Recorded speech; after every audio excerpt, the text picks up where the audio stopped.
નમસ્કાર ખેડૂત મિત્રો, તો ફરી એકવાર સ્વાગત છે બધા મિત્રોને આપણી યુટ્યુબ ચેનલમાં. તો ખેડૂત મિત્રો, આજે આપણે આગલે જ્યારે વિડીયો મૂકેલો છે આપણે એમાં મિત્રો ઘણા બધા મિત્રોને એવી કમેન્ટ આવી હતી કે ધાણા વિશે થોડોક વિડીયો એક બનાવો કે ધાણામાં કેવી દવાઓનો છંટકાવ કરી અને આપણે ઉત્પાદનમાં વધારો લઈ શકીએ. 60થી ને 80 દિવસ સુધીના હોય મિત્રો, તો એ જે ધાણા હોય છે તમારે એમાં કેવા ખાતરનો ઉપયોગ કરવાનો છે જેનાથી તમને સારું એવું રિઝલ્ટ જોવા મળે અને ઉત્પાદનમાં પણ વધારો થાય. તો એની હું તમને આજે આ વિડીયોમાં વિગતવાર માહિતી આપીશ અને મિત્રો ઓછા ખર્ચે તમે સારું એવું ઉત્પાદન લઈ શકો, તો એની હું તમને આજે માહિતી આપીશ. તો સૌથી પહેલાં મિત્રો તમને જણાવી દઉં, જે પણ મિત્રોને 70થી 85 દિવસ વચ્ચેના ધાણા હોય છે જે અત્યારે, તો એને મિત્રો જે 0050 જે ખાતર આવે છે ફર્ટિલાઇઝર, એનો તમે ઉપયોગ કરી અને સારું એવું ઉત્પાદનમાં વધારો કરી શકો છો. અને જે ધાણાનો દાણો હોય છે એની ક્વોલિટીમાં પણ વધારો થશે 0050 ખાતરનો ઉપયોગ કરશો એટલે. એક તો એમાં મિત્રો પોટાશ આવે છે અને એની સાથે સલ્ફર આવે છે. તો બે મિત્રો કન્ટેન્ટ આવે છે 0050માં. એક તો સલ્ફર આવે છે 17% જેટલું અને જે પોટાશ હોય છે એ 50% પોટાશ આવે છે. એટલે જ્યારે પાક ઉપર હોય આપણે ધાણાનો પાક, ત્યારે મિત્રો એમાં પોષણ મળી રહે. તો જે દાણો હોય છે એ જરૂરથી જે આપણે ભરાવદાર, વજનવાળો અને જે છમકવાળો દાણો થશે. જે દાણો સુસાય છે ઝાકળના હિસાબેથી, તો મિત્રો એમાં પણ સારું એવું તમને રિઝલ્ટ જોવા મળશે.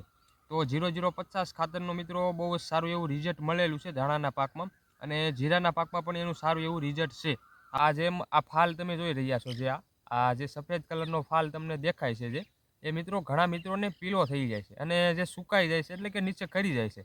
એટલે જો મિત્રો ધાણાનો ફાલ આમ ખરી જાય ઉપરથી સુકાઈને, તો મિત્રો આપણે ઉત્પાદનમાં ઘટાડો આવે છે. કેમ કે જે આ ફાલ જ મિત્રો જ્યારે ટક્યો નહીં રહે છોડમાં, તો દાણો ક્યાંથી મિત્રો બનવાનો છે. એટલે એ પણ મિત્રો ખાસ ભલામણ છે મારી. આની માટે તમારે કેવા દવાનો ઉપયોગ કરવાનો છે, તો મિત્રો તમે જ્યારે 0050 ખાતરનો ઉપયોગ કરો છો ત્યારે મિત્રો જે બોરોન આવે છે એનો ઉપયોગ તમે 25 ગ્રામ જેટલો કરવાનો છે તમારે એક પંપમાં. અને જે 0050 ખાતર છે એનો તમારે 10થી 12 પંપ તમે કરી શકો છો, જે કિલોનું પેકિંગ આવે છે. તમે જો 100 ગ્રામનો ઉપયોગ કરશો તો તમને બહુ જ સારું રિઝલ્ટ જોવા મળશે, પણ તમે 12 પંપ જેવા કરી શકો છો જો કિલોનું પેકિંગ આવે છે એક.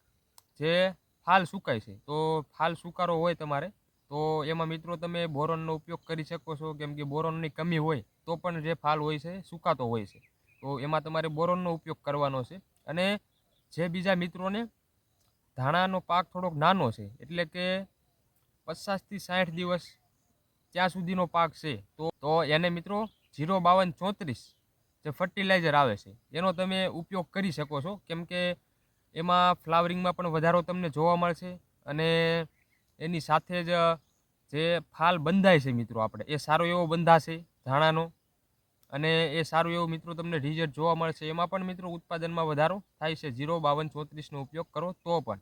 કેમ કે મિત્રો ધાણાના પાકમાં તમે વધારે નહીં પણ ખાલી મિત્રો તમે 1 વીઘામાં ટ્રાય કરજો 0050 ખાતરનું. તમને કેવું રિઝલ્ટ મળે છે એ આપણને કમેન્ટમાં જણાવજો. જરૂરથી મિત્રો આ જાણકારી લેજો કે ધાણાનો પાક છે એમાં તમારે છેલ્લો છંટકાવ 0050 ખાતરનો તમે કરી અને સારું એવું ઉત્પાદનમાં 20થી 25% જેટલું ઉત્પાદનમાં વધારો થઈ શકે છે મિત્રો.